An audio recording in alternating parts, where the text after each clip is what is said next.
We all love eggs for breakfast and a good steak for dinner, but we know very little about where it comes from. Well, you are about to find out. Hello and welcome to this episode of Doing Business in Rwanda. In this particular episode, we take a look at the health of a sector that impacts all of our well-beings directly, the poultry and animal farming sector here in Rwanda. Stay with me, I am Naringwa Fiona Muthoni.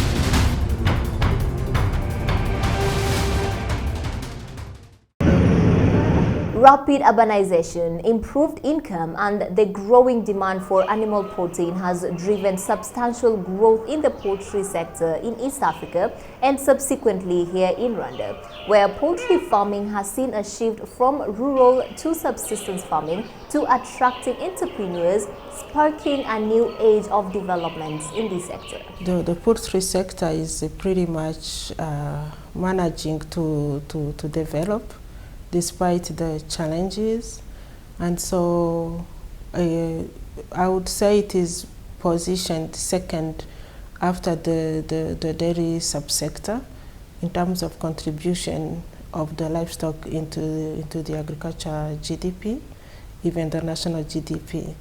So we see a number of private operators that are coming in to do either the layers production professionally as well as the broiler doing it professionally. And because of that growth, what the government has done was actually to enlist the poultry value chain among the commodities to benefit from the government-sponsored animal insurance together with the crop. And so today we are insuring the dairy sector, the poultry value chain, as well as the pig value chain. So these are the three really major contributors. The biggest changes are the importations of poultry products within Rwanda. This has encouraged businesses to develop, as we have developed, to ensure that more secure local supply is available, rather than importing it and having problems, as we currently do, with air flights and border issues or so on. So it meant the industry had to grow up in the last 5 years, and it's done so very quickly. While a lot has improved in the sector, the government of Rwanda has a more strategic approach in mind to accelerate the growth of the poultry industry, listed in detail in the Livestock Master Plan published in 2017. The Livestock Master Plan was actually hinging from the PSTF4 and the NST1, and it was showing us the investment opportunities and the size of that investment, mainly in the dairy, poultry, pig, and beef value chains. There we had three scenarios for each of the value chain. One scenario was if we maintained the level of investment in those value chains, what will happen? And the other one was a moderate level of investment, and the third scenario was the optimal or the maximum investment in those value chains and showing us what will be happening. And so concerning the poultry value chain, we are happy to report again that we had investment in the poultry value chain. I would say to the tune of 43 USD million to pretty much modernize the poultry value chain. Despite massive demand, the poultry sector is faced with many challenges on multiple fronts, one of them being the availability of animal feed. The major challenge is the feed, because we feed mainly soybean and maize-based feed. We do have the expertise here to understand the signs and the deficiencies that may occur.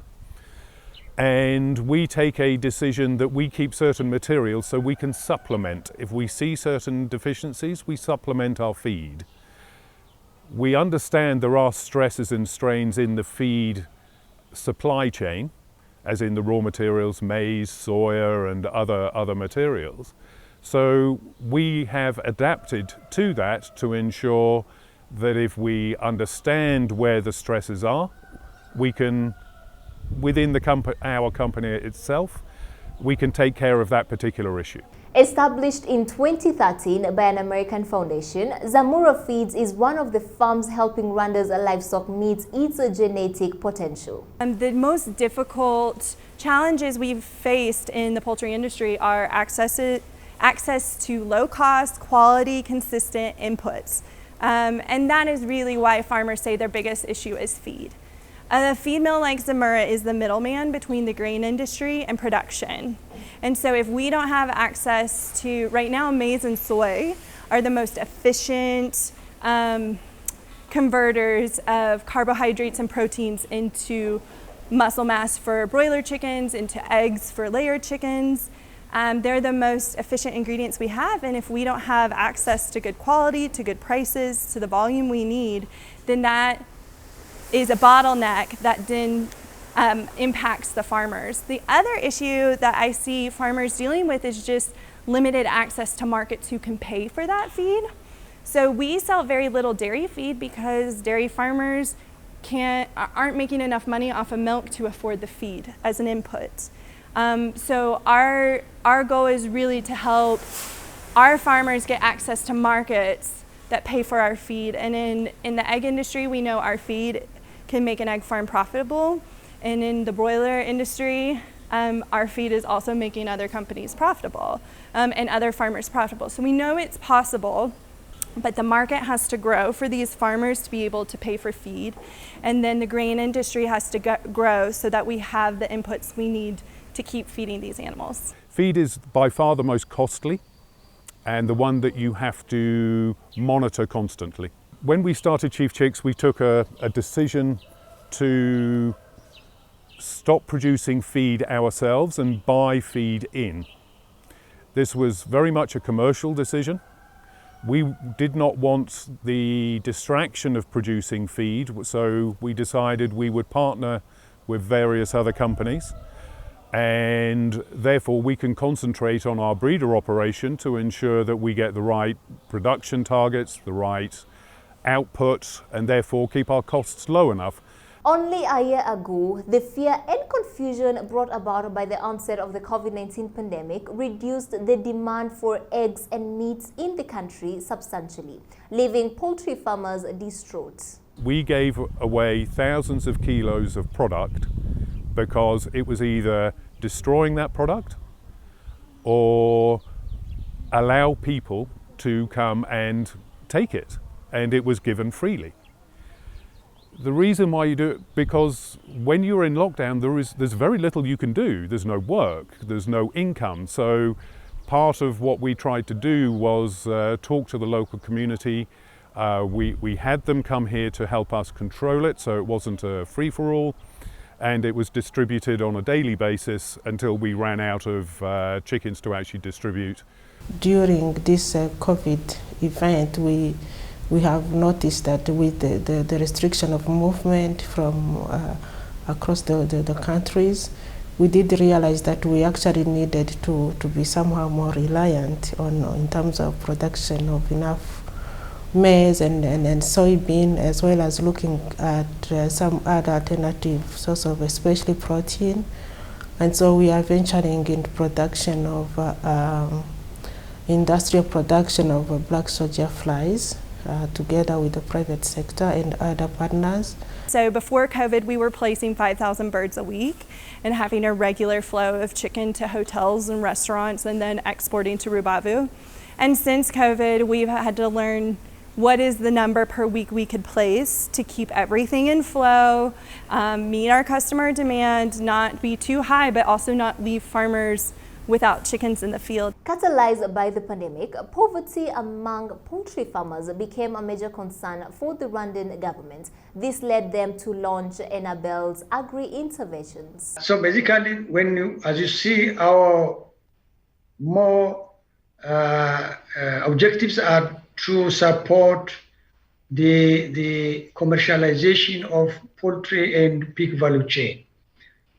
So we are more targeting on middle-level farmers and high-end commercial farmers, value chain processors, transporters, exporters, and also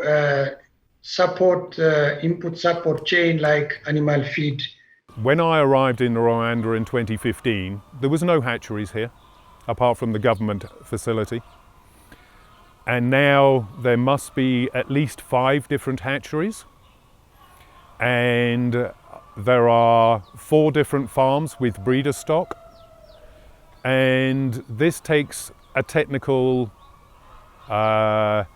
knowledge that was not here before. It has all been developed over the last, say, 4 years. One of the things the government have done, they've supported the industry to help it look after itself. At this moment, Rwanda's capacity in the sector is by far surpassed by its neighbors such as Tanzania and Kenya. However, the government recognizes the investment potential of the sector and is working towards transitioning its small-scale farming systems into industrialized large-scale processing and packaging units for exports.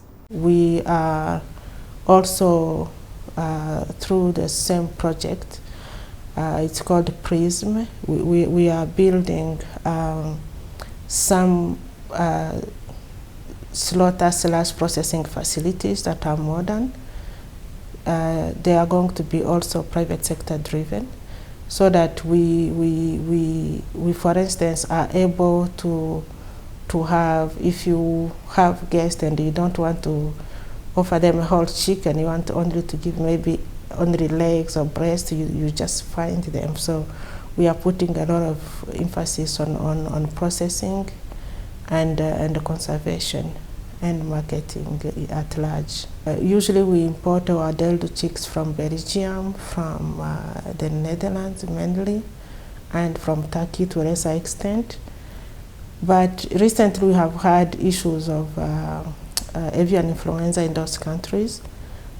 But yet here we're fine. So if we had a breeding center of that caliber here, we would not have had some outcries of people not being able to import. And so there's an opportunity to bring a professional breeding center here. There's an opportunity for professional, like I said, slaughter/processing facilities. There are opportunities for import and for exporting of poultry products. Animal farming in the 21st century is a controversial concept to many communities, especially those concerned with climate change, as the industry contributes greatly to global warming. Hopefully, environmentally conscious Rwanda will keep that in mind and ensure this part of the poultry economy in a sustainable fashion. That's all for today. You're with me, Naringwa Fiona Muthoni. Thank you so much for tuning in.